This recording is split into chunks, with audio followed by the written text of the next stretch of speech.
What's going on, everyone? So let's talk about Amir Coffey. I've touched on him briefly, like a month ago now. Not really been somebody I've talked about too much because there's just several other guys that I've liked more. Right? I really wanted Joshua Okogie, but now that Joshua Okogie has signed with the Houston Rockets, it's kind of like, what's the next best in line, right? What's the next best kind of piece that you can slot it? Now, there are other options, Gary Payton II, DeAnthony Melton, although he looks like he's going to sign with the Warriors. Gary Payton II, my problem with him is he's just small, right? Like the Lakers need like a 6'7", versatile defensive wing. And Amir Coffey is that, like legitimately. He's a 6'7", versatile defensive wing.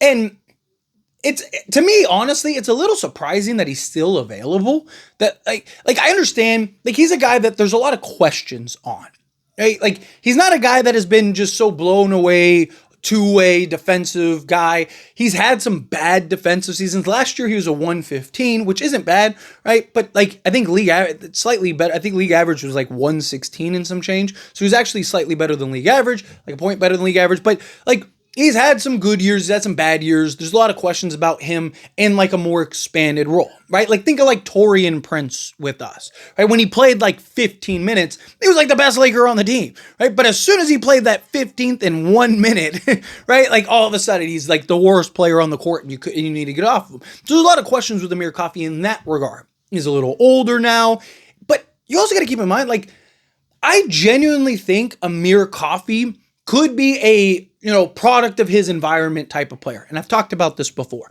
right? Amir Coffey in his earlier years and kind of coming in was brought in, but he was slotted in behind like top end wings, right? Like he's not playing over Paul George and Kawhi Leonard. And then on top of that, they have like several guys that are backups that they wanted a veteran guy. So like he would be in translation. And I mean, even like the games played were all over the place, right? Like he played 18 his rookie season, 44, 69, 50, 70, 72. And like those seasons where it's like 50 games stuff, it wasn't because of injuries. It was just because like he wasn't playing. Like, and then you see his production and you see it increase, right? He goes 3.2 points, 3.2 points, 9 points. And that was 2021-2022 season in which he played 69 games. It was the most game. It's the most games he's played up until that point by a large margin. And he was a 9-3-2, 1.5 guy, like one steal and half a block, right? Then you look the following year and he plays 50 games and his minutes literally drop in half. And he goes back down to a 3.5 point a game guy. Okay, well then you look at the next year, right? 26, he played in 70 games, averaged 21 minutes per game, gets back up to a 6'2", 1 and then a half guy, right? So again, he's giving you the production based on the opportunity and minutes, right? And then you look at last year, he was a 2 rebound, 1 assist, a steal, half a block, and 10-point a game guy because he was back up to 24.5 minutes per game. And the Clippers were one of the best defensive teams in all of basketball last year. And Amir Coffey was playing a big role and was playing a big part, right? He also, it's worth noting, shot 41% from three-point range.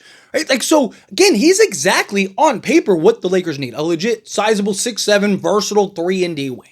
Now, there are some questions with him, his consistency on both sides of the basketball. He's one of those players that are very like, he's like hot and cold. Like he's one of those guys where he looks tremendous out there and you're like, why is this guy not, playing 40 minutes a night, right? And then there's moments where you're like, why is this guy not off the team?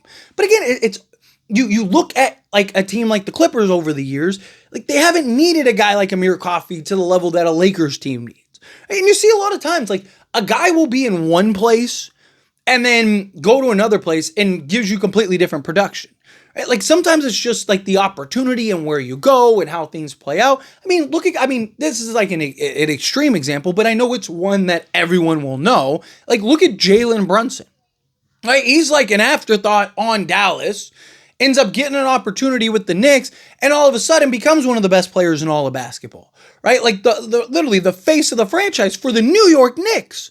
Like you never know what somebody's going to be and what somebody's going to become in the right space, right? Obviously, Amir Coffey's 28, so I think he's closer to his ceiling than his floor. But like, look, if he came off the bench, I don't know how I feel about starting him, right? But if he's like a wing off the bench, right? Like, let's say we start, a Jared Vanderbilt. If he's like a wing off the bench, I don't hate it. If he's giving you 9, 3, and 2 off the bench with like a steal and half a block a game, that's perfect. Right? Not everyone has to be a superstar. Not everyone has to be the best player. But if on any given night he can fill in and be a starter and slot in and give you, whatever, give you 20 a night, right? Like on a random night, or, defend the best player on the other team, get a couple steals and turnovers, right? Like come in, play 30 minutes on a night, like whatever. Like if he can kind of contribute in multiple ways, kind of have that random outlier night, especially if he's giving you 10 a game, he's having a 20-point game here and there, right? So if he's giving you those kind of outlier games, but he's giving you the effort and the energy and the defense, like, because that's really what it's going to boil down to. It's like, hey, can you come here and give us 110% every game, every possession, every minute, every second? Yes or no? Yes? Okay, then we need you. We want to keep you. You're on the roster. Congratulations, right? But, if he's a guy that's going to be kind of like his motor at times, right? If he kind of just, is not buying in on like, how are you going to stay on the basketball court?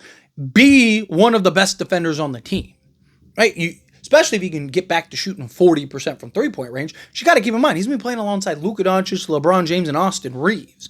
Like, so the quality of looks that he's going to get, the quality of shots that he's going to get are unlike anything he's ever had. Right. And I don't think it's a coincidence that, like, as soon as James Harden came around, his 3-point production, like, percentage skyrocketed. Why? Because James Harden is one of the better creators. Right? He's one of the better playmakers in basketball. Right. So I don't think it's a coincidence that, like, Amir Coffey actually became a really good 3-point shooter as soon as James Harden became a Clipper. Right? Like, so imagine what that'll be and what that looks like when he's playing alongside Luka, LeBron, and Austin Reeves. I just think his 3-point shooting and efficiency will be much better and higher. And if he could give us instead of 115 defensive rating, if he could be like a 114 defensive rating, and then or like 114 and a half or something like that, give us, 38% from 3-point range and be able to defend 1 through 4 on many nights for us, perfect, right? Like genuinely perfect. That's all you need. So I don't, again, not everyone has to be a superstar. Not every guy has to be, the best wing player, the best wing defender on the team. Sometimes you just need somebody that can come in, slot in, and just give you that quality production.